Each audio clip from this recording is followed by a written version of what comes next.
Hello বন্ধুরা, আবারও চলে এসেছি আজকে নতুনভাবে নতুন রেসিপির সঙ্গে আড্ডা দিতে। তো আজকে তোমাদের সঙ্গে শেয়ার করব এগ রোলের রেসিপি। তো তোমরা হয়তো সকলেই কম বেশি খুব ভালো জানো তৈরি করতে, কিন্তু আমি কিভাবে বানাই সেটাই আজকে তোমাদের সঙ্গে শেয়ার করব। তো প্রথমেই দেখতে পেলে এখানে ময়দা নিয়েছি, আর ময়দা নেওয়ার পর সামান্য পরিমাণ লবণ আর এখানে তেল দিয়ে দিলাম, সাদা তেল। তো ময়ামটা অবশ্যই আন্দাজ মতো নিজেরা দিয়ে দিও। তো এবার জল দিয়ে খুব ভালো করে এটাকে মেখে নেব, মানে একটা ডো বানিয়ে নেব।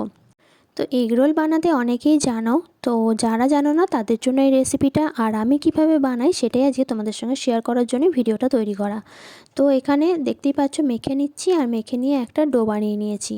তো ডো থেকে এবার লেচি কেটে নেব। তো মোটামুটি আমি 5 থেকে 6টা মতো এগরোল বানাবো, তো সেরকম মতনই এখানে লেচি কেটে নেব, দেখো।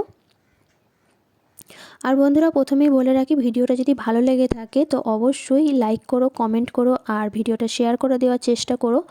আর অবশ্যই আমার পাশে থেকো যাতে আমি চ্যানেলটাকে নিয়ে এগিয়ে যেতে পারি। তো যেসব বন্ধুরা আমাকে ভালোবাসো, আমার চ্যানেলকে ভালোবাসো, আমার রান্না দেখতে ভালোবাসো, তারা অবশ্যই একটা লাইক করো, আর আজকের ভিডিওতে অবশ্যই একটা কমেন্ট করো।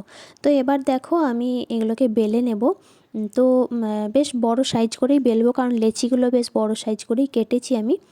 তো চলো বেলে নিই, তারপর তোমাদের সঙ্গে দেখাচ্ছি।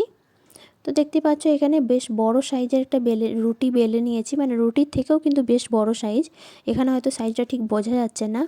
আর এগরোল বানানোর জন্য যেগুলো প্রয়োজন সেগুলো আমি এখানে সব কেটে নিয়েছি, ডিম নিয়ে নিয়েছি, আর এখানে যা যা প্রয়োজন শসা, গাজর, পেঁয়াজ।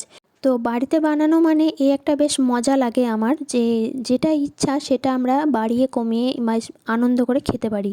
আর এই কারণেই কিন্তু আমার বাড়ির তৈরি জিনিস ভীষণই ভালো লাগে। বাজারে খাই না কি, হ্যাঁ নিশ্চয়ই খাই, কিন্তু বাড়িতে তৈরি করে খেতে আমার ভীষণই আনন্দ লাগে। তো কার কেমন এরকম লাগে তো অবশ্যই কিন্তু কমেন্ট করো।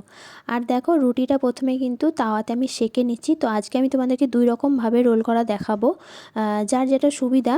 মানে আমার দুটোই সুবিধা লাগে, কিন্তু চলো তোমাদের সঙ্গে শেয়ার করি। একটা হচ্ছে প্রথমে তোমরা তাওয়াতে রুটিটা দিয়ে দেবে, তারপরে দু পিঠ হালকা করে সেঁকে নেওয়ার পর আমি এখানে সাদা তেলটা অ্যাড করছি। তো সাদা তেলটা দেওয়ার পর আবারও দু পিঠ ভালো করে ভেজে নেব। তো রোলের জন্য পরোটা ভাজাটা কিন্তু ভীষণই একটা ইম্পর্টেন্ট, কারণ পরোটা ঠিকঠাক ভাজা না হলে রোলটা কিন্তু খেতে টেস্ট লাগে না। তো পরোটাটা সেঁকে নিয়ে আমি তুলে নিয়েছি। এবার আমি একটা ডিম এখানে ফাটিয়ে দিলাম। তো ডিমটা ফাটানোর পর পরোটাটা এর ওপরে দিয়ে দিয়েছি। তো এবার যেটা করব, পরোটাটা আমি উল্টে দেব, তাহলেই তৈরি হয়ে যাবে আমার রোল। আর একটা যেটা পদ্ধতি তোমাদের আমি দেখাচ্ছি, যেটা হচ্ছে তাওয়ার মধ্যেই আমি সাদা তেলটা অ্যাড করে দিয়েছি, এরপর আমি পরোটাটা দেব। তো আমি সাধারণত এইভাবেই করি, কারণ এটাই আমার বেশি সুবিধা লাগে। তো দুটোই আমি তোমাদের দেখাচ্ছি, যার যেটা সুবিধা সেভাবে করতে পারো। তো তেলটা দেওয়ার পর পরোটাটা আমি খুব ভালো করে দু পিঠ সেঁকে নেব, আর একটু লাল লাল করেই মানে সেঁকে নেব, কারণ তাহলে একটু ভাজা ভাজা হলে খেতে বেশ ভালো লাগে। তো দেখো দুই পিঠ সেঁকা হয়ে গেছে, আর পরোটার ওপরে কিন্তু আমি ডিমটাকে ফেটিয়ে দিয়েছি। তো এবার আরেকটা চাটু বা যে কোনো কিছুর সাহায্যে তোমরা রুটিটাকে উল্টে নেবে। তো দেখো খুব সুন্দরভাবে রোলটা কিন্তু আমার রেডি হয়ে গেছে। তো এভাবে আমি সবগুলো করে নিই, তারপর চলো রোলটা কীভাবে রেডি করছি সেটা তোমাদেরকে দেখাবো।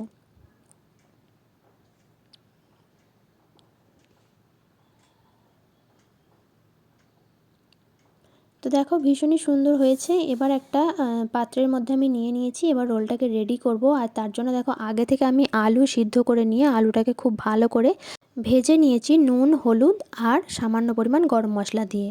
তো এবার আমি দিয়ে দিলাম শসা কুচি।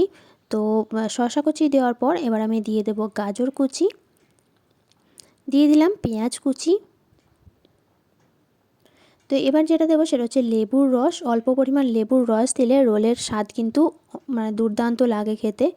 আর দিয়ে দিলাম কাঁচা লঙ্কা কুচি, দিয়ে দিলাম বাদাম, মানে ভাজা বাদাম। তো এবার বিভিন্ন রকমের সস আমি এখানে নিয়েছি, chilli sauce, tomato sauce, kasundi, যে যেটা দিয়ে পছন্দ করো সে সেটাই দেবে। তো আমি এখানে অল্প অল্প করে সবগুলোই দিয়ে দিচ্ছি। তো তৈরি হয়ে গেল আমার রোল। এবার এটাকে মুড়ে নেব, আর মুড়ে নেওয়ার পর এটা পেপারেও মুড়ে নিচ্ছি যাতে দোকানের মতো দেখতে লাগে।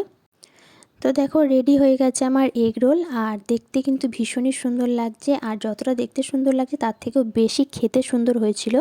তো দেখো বন্ধুরা, তো এইভাবে কিন্তু তোমরা বাড়িতে বানিয়ে খুব মজা করে খেতে পারো বাড়ির সকলের সঙ্গে। তো চলো, ভিডিওটা কেমন লাগলো অবশ্যই কিন্তু জানিও, আর ভিডিওটা এখানেই এন্ড করছি। ভালো লাগলে অবশ্যই লাইক কমেন্ট শেয়ার করে দিও। তো চ্যানেলে যদি নতুন বন্ধু হয়ে থাকো তো অবশ্যই চ্যানেলটা সাবস্ক্রাইব করে নিও আর পাশে থেকো। তো আজকের মতো টাটা।